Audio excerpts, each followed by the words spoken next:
Hello, everyone. So, I will be giving you guys a quick recap of the market and, talking about the US dollar. So, we had the market, you know, do exactly what we were looking for, right? So, we highlighted the sequential SMT, right, between the last quarter of the previous month and the first quarter of this month, right? So we had SMT at these lows. Then we had the S&P 500 take out the all-time high. Nasdaq hasn't done that yet, and the Dow is lagging behind. Right. The reason for this, right, why we had the S&P 500 exploding higher, along with the E-mini Nasdaq futures, and the Dow lagging behind, is due to the fact that we had failure swings in regard to the SMT divergence which happened between these three asset classes. So I've said this many times. The asset that makes the lower low will usually lag behind, right? The assets which make the higher lows, right, will explode higher. So here we had sequential SMT, the monthly cycle, sequential SMT. Then again we had sequential SMT between Wednesday and Thursday. So here we had Tuesday making the low of the week. Then we had price trade higher, which we expected. And around here we were looking for SMT to form, which it did right here. Right? So it does not have to be what would I say? A low. There will be times when it will just be a candle due to the fact that this candle right here, it was the beginning of the third quarter of the weekly cycle. So there will be cases like this, whereas you'll just see price close above the opening price of the third quarter, like this. Then you'll have this one, whereas it closed below it. This is SMT as well, and it is sequential, right? Here we had price close above it, right? While wicking below this low. So this is also sequential SMT, but this is not as clear as we would like to see, like these lows right here, right? These lows were very obvious. So when price was trading here, it was very obvious that we would have a reversal. So we got what we were looking for this week, and tomorrow, I'm not 100% sure what to expect. Right, we're all-time highs again. We don't like being at all-time highs. We like working within the range. So while price was here within this range, this was amazing to work within. While price was trading here, forming a failure swing, and the Dow was trading below this low, it was pretty easy for us to anticipate that price would go higher, especially due to the fact that we had precision swing points here. Remember this? Yes. So now we'll look at the Forex market, which I haven't done in a very long time. So right now we're looking at the monthly time frame, right? This is a large time frame. So currently we're in between two major swings, right? We're in between a swing low and a swing high, right? This area right here, which is delineated by this red vertical line and this black vertical line right here, or gray, This was the first quarter of the current quadrennial cycle, right? A quadrennial cycle is comprised of 1 year. So this would be Q1, and concurrently we're within Q2, right? Understand?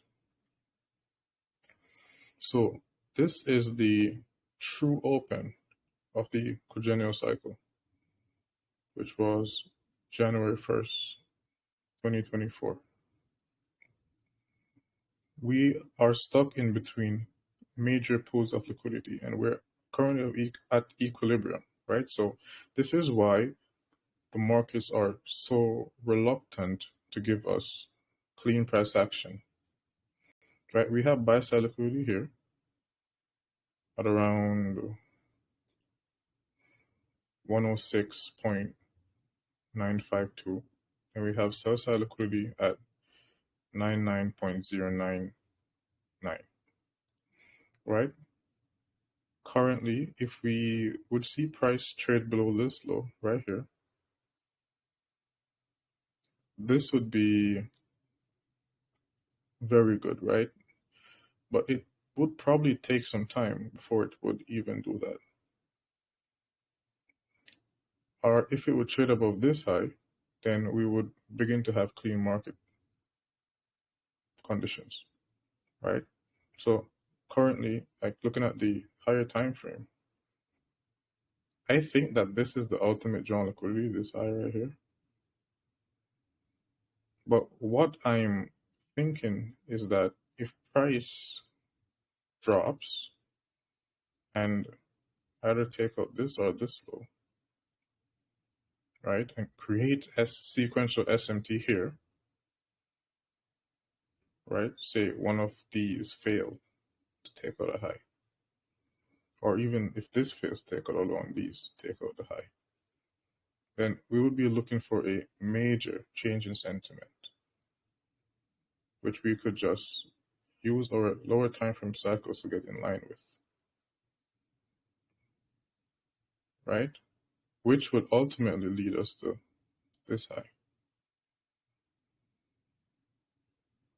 And if we take this high out during this cycle, which is a larger cycle, right? So the quadrennial cycle is just 1/4 of a larger cycle. This high and this low right here was the low of a larger cycle, which is larger than the quadrennial cycle, right? Which is comprised of 16 years, 4 years per quarter. So here we have an immense amount of liquidity, right? And also below here we have an immense amount of liquidity.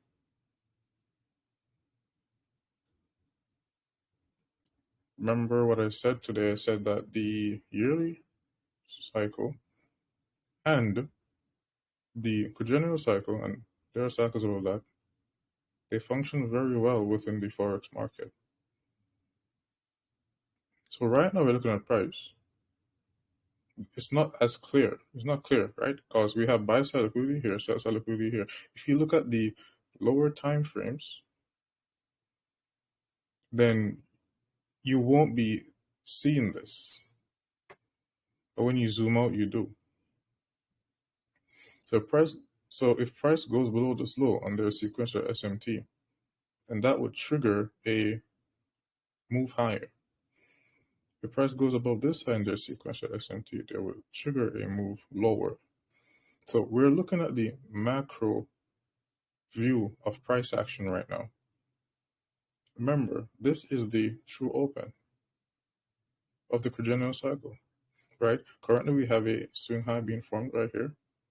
We had price trade into this fair value gap, into this balanced price range, right? We had SMT here,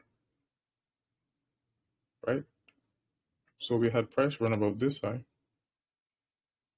but we didn't have the British pound run below this low.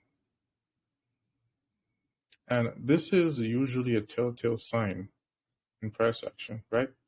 And this was not sequential, but it was SMT. And why would this even mean anything, right? When you have SMT, which is not sequential, it will usually serve as low resistant liquidity after there is a higher time frame sequential SMT, right? Also, if you look at this candle right here, which is the high that I use to mark the buy side liquidity, it's an up close candle, which means that the Great British Pound should have down close candles here if, on a regular day. Here we had a down close candle, so that's good, right? That's normal. But if you look here, we have a up closed candle. This right here is a precision swing point on the higher time frame. Can you see that? So while we had SMT here, which is not sequential, the fact that we had a precision swing point, right? And the fact that this was Q4 of the previous year, we could expect lower prices, right? Which is why when price was here, I don't remember if anyone remember me talking about this, right? In regards to the dollar. So this right here is not the ultimate move, but it would, cause a pullback in price. So right now, what do we do? On the higher time frame, what do we do? We can find trades on the lower time frame. Of course, you can find scalps. Small pullbacks where we can get our 2, 3, 4 hours. But looking at the higher time frame, what do you expect? We have buy side here and here, right? So if price takes out, or there's sequential SMT here, because we're not 100% sure which one would cause it, right? So there's sequential SMT here, even if price just runs here, right, and reacts to this right here, because we have this high right here, which the Great British Pound is pretty close to. Here we have this wick. Also right here, we have this wick as well. But what makes me, want to see sequential SMT here is the fact that we have this precision swing point here, right? And this is internal liquidity, this fair value gap right here, which price just barely ran into. And this is also a very telltale sign that price will be gravitating back to fill this imbalance in the future, right? So we have a true open here, which is a higher time frame true open. So this is why we are having a hard time in the forex market. This is why the forex market isn't clean. This is exactly why. Why? Which is why I said, the market's waiting until March. You can see that we're beginning to have expansion, right? And this would be a quote unquote order block. But to be honest, as the days go by, it's like I am starting to, believe less and less, about order blocks. Like I don't believe in them as I would when I was, when I just began. So currently I usually look for order blocks to be ran through. Like right here, you see price. I'm not going to look for this to like hold price. Right? I focus on gaps. Also, right here, you can see that this candle right here, the formation of this swing high, right? It's in this fair value gap. Whereas this swing low right here is not in this fair value gap. Do you see that? That's a cracking correlation as well. Here, you see that this swing low is within this fair value gap. Well, this balanced price range as it as the previous fair value cut to this one, right to the left of it cut right through it. That's the balanced price range. So the euro dollar, the higher, British pound, this high will be taken out. And I am just like listen, whenever I see sequential SMT between, it doesn't matter if it goes above or below, right? That will be amazing, because then we will have a almost perfect market. We'll have a symmetrical market. We'll have a higher time frame sequential SMT, which is why price moves. That's why price turns, right? What do you wait for? You wait for a higher time frame cycle sequential SMT, right? And then you need to see a lower time frame sequential SMT form after that. Just like here. This was the monthly cycle. So this would be the perfect, this would be perfect to get in line with on the lower time frame. This is a 4-hour chart, right? So monthly cycle, sequential SMT. Then what? Then you will be looking at like at least 3 cycles below that. You're just checking them, right? And once you see sequential SMT on even the weekly cycle, then you're in perfect, order flow. You will be able to know what you're doing, right? By using this, right? And even though we're at all-time highs and we just keep taking our all-time highs, right? The futures market is very different from the forex market, right? Which is why I posted today, right? To update you guys, give you guys, try to give you guys more clarity, because I see a lot of questions being asked. Like, why doesn't the yearly cycle work on future? Because it's not pegged to the yearly cycle, right? It's when they coded the algorithm, they made the yearly cycle for the forex market, not this market, right? The yearly cycle, the quadrennial cycle, that's for the forex market, right? The US dollar, Great British Pound, Euro USD. If we go here, right, and we look at the last previous quarter here, we had price, right, take out this low, then rally higher, then crashed at Q4. This was perfect. This was Q1, Q2 price drop below, take the stop, then rally. You're not going to see the futures market be this clear within the quadrennial cycle, right? What happens, whenever you see, in regards to the quadrennial cycle, whenever you see the dollar drop, then you will see futures rally pretty hard. Whenever you see the dollar rally, you will see the futures drop. And let me try to show you guys that right now. So here, you look at that. So the quadrennial cycle of the US dollar dictates the direction, right, of the futures contracts. Right. It's negatively, it's related. On the lower time frames, there will be times when, it doesn't look like they're related as much.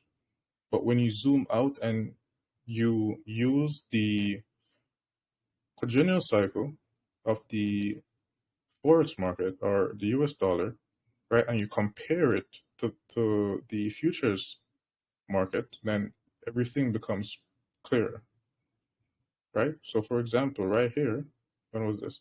October. This was October 2023. We had the US dollar drop. Now, without looking at the futures market, it should rally higher. Where's October? Here. October formed the swing low, right? Where this formed the swing high. And a precision swing point, right? It dropped, This rallied. It's been rallying. It's continuing to rally while this is within a range, which is typical because price should be irrational right now because the forex market is not one-sided, right? So this could rally or go up right now, doesn't matter, right? Also, right here, look, this is in July 2023. See, July 2023, we had price drop, right? We had this rally higher, and we had price drop. So the monthly time frame, right? You can use the monthly time frame, just to relate to the quadrennial cycle. You don't typically use the quadrennial cycle to trade unless you're a stock investor, right? Unless you trade options or something, unless you trade, unless you're investing, per se. That's better to say. Unless you're investing, then that's when you would use this for action. And this information, this will help us a lot, over the coming months and so on, to get in line with bigger moves to, by when to get into the stock market and when to get out, right? We'll be using this information, it's not just in hindsight. We'll be using this as we go along. So there is, remember when I told you guys about breakaway gaps, right? So this is just something else that I'll just throw in right now. So right here, we had price trade, right? And fill this gap, like go way over it. Then we had price here, fail to fill this gap. That's a cracking correlation as well, right? Afterwards, what do we see? We see a formation of a breakaway gap. Then we have a favorable gap that is almost perfectly balanced very quickly, then price runs away. Whereas here, it was not balanced. Why? This gap was filled, way overfilled. This one wasn't. You see that? Of course you do. Just like, tip. So again, this is why the forex market is important to, cross analysis, because it gives you insight like this. Whereas you can't use the yearly cycle to get insight by just looking at these three markets. If you're a stock trader, just throwing this in there as well. If you're a stock trader, you're going to need to be looking at this, right? Why? Because you're going to be looking at this. This is why I always start with the US dollar, because it's important, right? Everything revolves around the US dollar for now, right? Everything revolves around it. There's nothing that doesn't revolve around the US dollar. Right now, it is the world currency for now. Emphasis in for now. Until, God forbid something bad happens and, the whole system crashes over there or something. Don't know. But anyways, yes, this is what I want to share tonight, and I hope that you guys found value in this. This has a lot of gems, and hopefully it clears up some, things that you are having problems with. I specifically came here, tonight to speak about these things because of the questions, that I've been seeing in the community chat. I'm seeing your questions. I'm answering most of them right now, and I'll be answering them again this way. It's better to come in a video, and speak for, 20 minutes, 30 minutes or so, and answer the questions here where everyone can glean from, me speaking about that. It's better than typing out stuff that you probably won't even read or you just glance at. You won't even take notes of it, but it's better to, hear me just talking. Engraves it in your mind better as well. So I hope that you guys have a wonderful night. It's 11:10 p.m. right now, and I'm not going to sleep. Probably going to be back testing. I got a lot of stuff that I'm testing out. Trying to build an algorithm, which is killing me right now. So difficult. But with time, it'll be done. Could be 5 years, 3 years from now, don't care. Have a wonderful night.